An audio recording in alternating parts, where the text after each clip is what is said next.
समझ रहे जान रहे हैं कि चुनावी साल है और बहुत ऐसे कार्यक्रम रहता है, बहुत जगह जाना आना रहता है। अभी हमें मोतिहारी जाना है मुजफ्फरपुर होते हुए, कल वाल्मीकि नगर जाना है। 10 तारीख 11 तारीख को पार्टी के राष्ट्रीय कार्यकारिणी का सम्मेलन है हमारे वाल्मीकि नगर में, वो कार्यक्रम के लिए जा रहे हैं।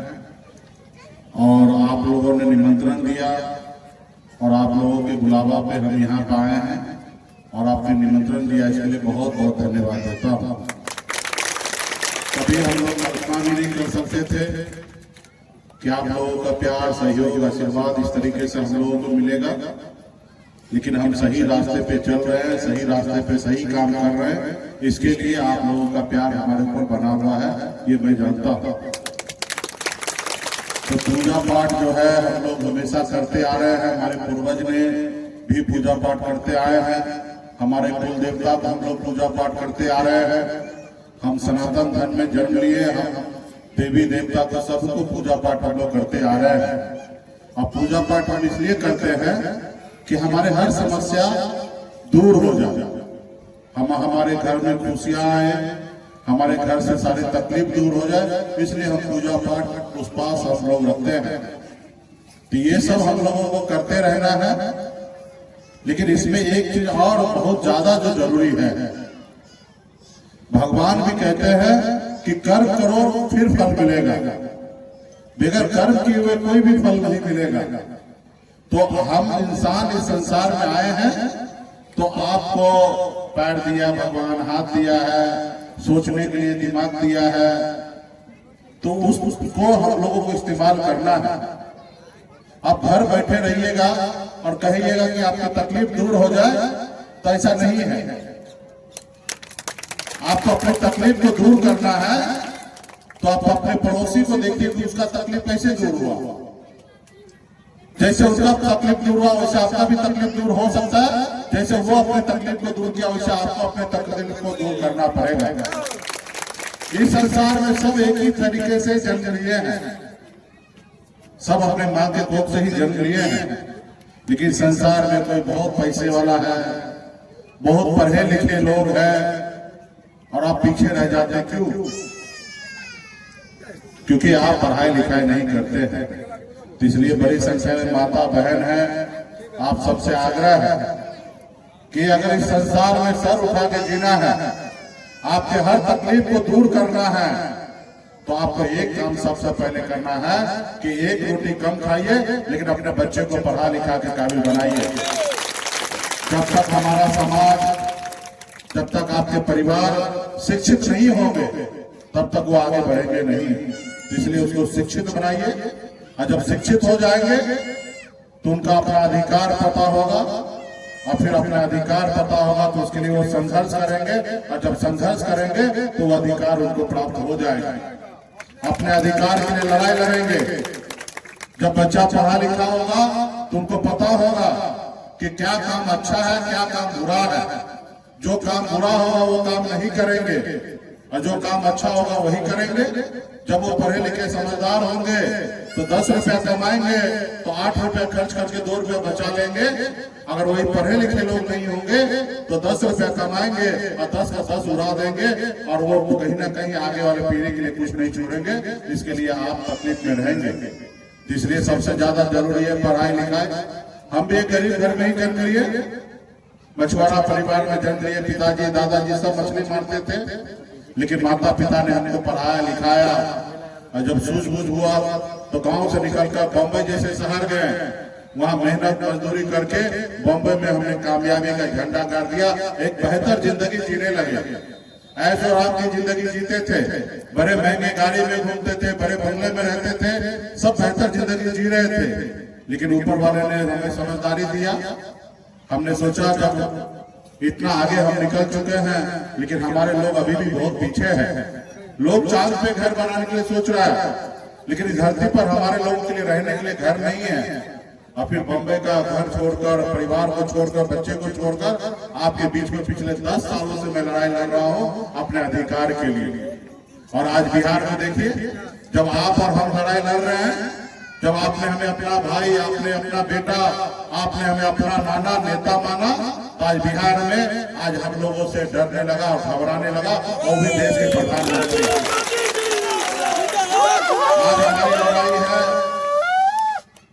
आज हमारी लड़ाई है कि हमको रिजर्वेशन चाहिए, आरक्षण चाहिए। आज हमारे बच्चे पढ़ लिख कर थोड़ा आगे बढ़ जाते हैं, लेकिन उनको नौकरी नहीं मिलता है। आज अपने समाज को बंगाल में आरक्षण है, दिल्ली में आरक्षण है, हम इसकी लड़ाई लड़ रहे हैं और बहुत हद तक हम लोग कामयाब होते जा रहे हैं। आने वाला समय में 2, 4, 5 साल और लगेगा, हम लोग कामयाब होंगे। लेकिन इसके लिए सिर्फ मुकेश सहनी का अकेले लड़ने से नहीं होगा। हर एक इंसान के बेटा को अपने आने वाले बच्चे के लिए लड़ाई लड़ना पड़ेगा, उनके अधिकार के लिए लड़ाई लड़ना पड़ेगा, उनके लिए संघर्ष करना पड़ेगा। आज अपने बच्चे को पढ़ाइएगा, लिखाइएगा, अच्छा किताब खरीद के दीजिएगा, अच्छे स्कूल में भेजिएगा, तो आपको परेशानी होगा। लेकिन वो परेशानी को झेलिएगा तो वही बच्चा पढ़ लिख कर कलेक्टर बनेगा, तो आपका नाम रोशन करेगा और समाज में सर उठा के जिएगा। तो ये आपको करना पड़ेगा। और जब एक पीढ़ी हो जाएगा, एक पीढ़ी आपके आगे निकल जाएंगे, तो दूसरा पीढ़ी को फिर मुड़ के कभी देखना नहीं पड़ेगा। एक बार गरीबी से अमीरी की ओर चले जाइएगा तो फिर लौट के पीछे नहीं देखना पड़ेगा। तो जब तक आप संघर्ष से बाहर नहीं निकलिएगा तो ये ऐसा रहे, व्यवस्था रहेगा। तो इसलिए मैं चाहूंगा कि अपने अपने बच्चों को पढ़ाइए, लिखाइए, समाज में भाईचारा बना के रखिए, हर जाति सभी धर्म के साथ अच्छे संबंध रखिए। किसी से बेवजह हमको नहीं लड़ना है, अपने अधिकार के लिए जागरूक रहिए। यही सब करना है, यही सब करना है। क्योंकि आप अगर जागरूक नहीं होते तो आपका अधिकार दूसरे लोग लूट लेता है, और जब दूसरे लोग लूट लेता, आप लोग नहीं समझदार होते तो दूसरे लोग लूट लेता है। और जिसके कारण आज हमारे लोग ठंडे महीने में पानी उतर कर मछली मारने पे मजबूर रहता है।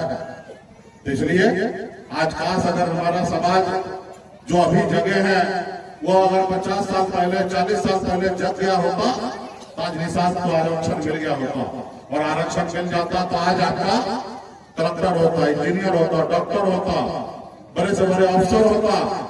आज पूरे बिहार में एक भी निषाद का बेटा कलेक्टर नहीं है। सब जाति का बेटा कलेक्टर मिल जाएगा, मुसर का बेटा कलेक्टर मिल जाएगा, पासवान भाई का बेटा कलेक्टर मिल जाएगा, सभी जाति धर्म से कलेक्टर मिल जाएंगे। लेकिन निषाद का बेटा एक भी कलेक्टर नहीं है। क्यों? क्योंकि हम लोगों ने एक तो अपने बच्चे को अच्छा से पढ़ाया लिखाया नहीं, और अपना अधिकार के लिए हम लोगों ने संघर्ष नहीं किया। तो इसलिए आप लोग संघर्ष कीजिए। आज हम लोग लड़ाई लड़ रहे हैं, आप लोग हमें साथ दीजिए। कल तक हमारे लोग एक टिकट मांगने के लिए पूरी जिंदगी बिता देता था, लेकिन आज हम लोग टिकट मांगते नहीं है, टिकट बांटते हैं। ये पहचान हमने बनाया है। जब मजबूती से मैं आज काम कर रहा हूँ तो हमको खत्म करने के लिए तरह तरह के हमारे जो दुश्मन है वो बाधाएं डालती है। वो हमारे अभी आपने देखा 4 विधायक बनाया, आप लोगों ने मेहनत किया और 4 विधायकों को भाजपा वाले ले लिया। आपने हमें मेहनत करके आपने हमको नेता बनाया, बिहार में हम मंत्री बने और आपके लिए काम कर रहे थे। आज हमको क्या किया? मंत्री से हटाकर हमको सरकार से बाहर कर दिया। वो सरकार हमारा था। अगर हम समर्थन नहीं देते तो नीतीश कुमार बिहार का मुख्यमंत्री नहीं बनते। हमने बिहार में मुख्यमंत्री नीतीश कुमार को बनाया, और कैसे आप लोगों के दम पे बनाया, और उसके बाद उसी सरकार से हमको बाहर कर दिया। क्योंकि वो देखता है कि एक मछुआरा का बेटा तेज तरार है, इसको रोको। अगर नहीं रोकोगे तो ये अपना अधिकार लेके रहेगा। उसको आप हमसे तकलीफ नहीं है, उनको आपसे तकलीफ है।